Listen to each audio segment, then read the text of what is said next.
ದಿನಾಂಕ 10/12/2024 ಕೋಲಾರ ಜಿಲ್ಲೆಯ ಮುಳಬಾಗಿಲು ತಾಲೂಕಿನ ಮೊರಾರ್ಜಿ ದೇಸಾಯಿ ವಸತಿ ಶಾಲೆಗಳ ವಿದ್ಯಾರ್ಥಿಗಳು ಮುರುಡೇಶ್ವರಕ್ಕೆ ತೆರಳಿದಾಗ ಸಮುದ್ರದಲ್ಲಿ ಅವರು ಆಟ ಆಡಬೇಕಾದ್ರೆ ಒಂದು ಅಹಿತಕರ ಘಟನೆಯಾಗಿ 4 ವಿದ್ಯಾರ್ಥಿಗಳು ಅಲ್ಲಿ ಮುಳುಗಡೆಯಾಗಿದ್ದರು. ಅದರಲ್ಲಿ ಒಂದು ವಿದ್ಯಾರ್ಥಿನಿಯ ಬಾಡಿ ನಿನ್ನೆ ರಿಕವರಿ ಆಗಿತ್ತು.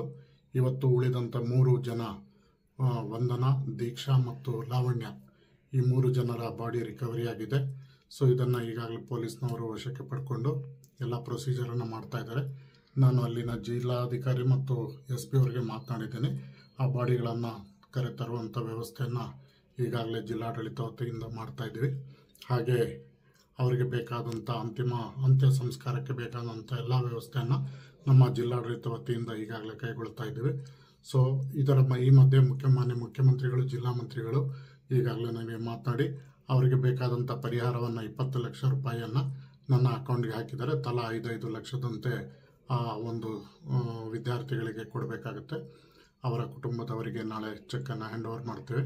ಅದೇ ರೀತಿ ನಾವು ನಾಳೆ ಅಂತ್ಯಕ್ರಿಯೆಗೆ ಏನೇನು ವ್ಯವಸ್ಥೆ ಬೇಕು ಎಲ್ಲ ವ್ಯವಸ್ಥೆಯನ್ನು ಮಾಡೋದಕ್ಕೆ ಸಿದ್ಧರಿದ್ದೇವೆ.